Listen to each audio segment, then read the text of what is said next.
Então, Bob, queria que você falasse um pouco para a galera do que foi esse episódio, né, da Guerra de Canudos e tal. Para quem não sabe, né, de uma forma assim resumida, é claro que a gente poderia falar dias sobre isso, mas se você quiser falar aí para quem não conhece, o que teria sido e tal, para depois a gente falar um pouco da música, dessas coisas.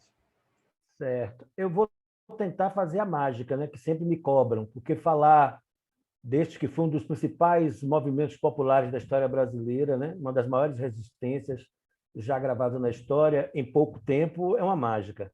E nesses meus agora 28 anos de trabalho com o tema Canudos, um dos principais aprendizados que tive é que, para falar de Canudos, sobretudo para quem está ainda, digamos assim, sendo notívago no tema, engateando nessa história, eu aprendi que preciso primeiro falar de Antônio Conselheiro, né? Para você introduzir o tema Canudos. Antônio Conselheiro foi um peregrino cearense, né? Que veio lá do Quixeramobim, a região onde ele nasce, no Ceará, extremamente semelhante aonde ele depois vai se internar e se despedir de todos nós, que é a região de Canudos, na Bahia.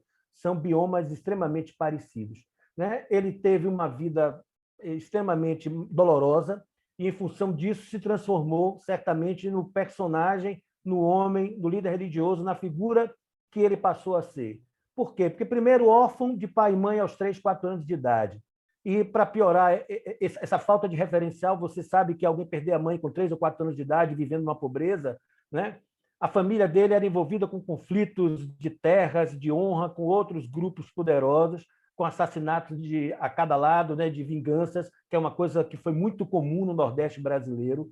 Então, uma criança que é já marcada, maculada por esses sofrimentos, pela precariedade da vida, pela perda da mãe, uma madrasta que o maltratou, né, que o castigava sem motivos, e o pai, para finalizar, se tornou um alcoólatra, perdendo pouco que tinha no jogo e em razão desse vício.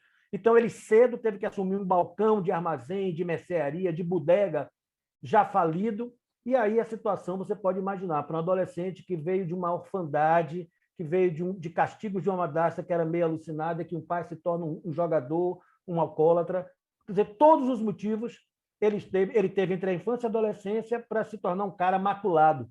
E o elemento feminino, as mulheres não gostam, às vezes não entendem inicialmente quando eu quero falar isso, o elemento feminino foi um ponto muito importante e dramático na vida, um referencial muito dramático na vida de Antônio Mendes Maciel, né? Porque ele, como eu disse, se tornou órfão, perdeu o referencial de mãe, teve uma madrasta desequilibrada que o castigava, e as duas mulheres pelas quais ele nutriu paixões, digamos assim, virulentas, foram mulheres que lhe trouxeram bastante problema. A primeira delas, a Brasilina Lauritina de Lima, que o traiu, né? Fugiu com o Furriel da Força Pública, e a imagem de um homem traído no sertão era algo vexaminoso naquele período, e em suas primeiras andanças, não como peregrino, mas como cacheiro viajante, ele foi de tudo pouco, rábula, tentando sobreviver, ensinando primeiras letras em fazendas, atendendo a pobres.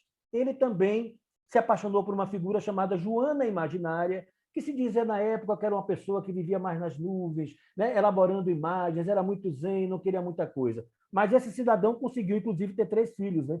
2 com a primeira, com Brasilina Laurentina de Lima, e uma outra criança com Joana Imaginária. Mas a verdade é que, quando ele é abandonado pela segunda mulher, é o período que ele desaparece.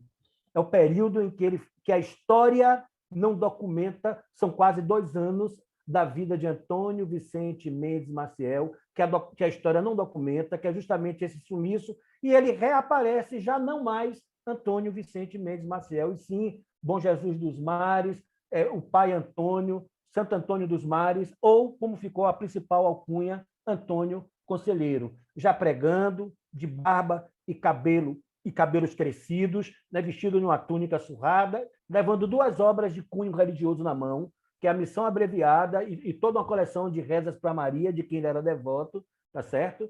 Tempestades no coração de Maria, Mãe Santíssima, e pregando ao povo, distribuindo conselhos, uma moral rígida católica, tá certo? E praticando jejuns, juntando o povo para fazer, através de mutirão, levantar casas, reconstruir muros de cemitério, capelas, certo? Então, ele se tornou esse beato peregrino.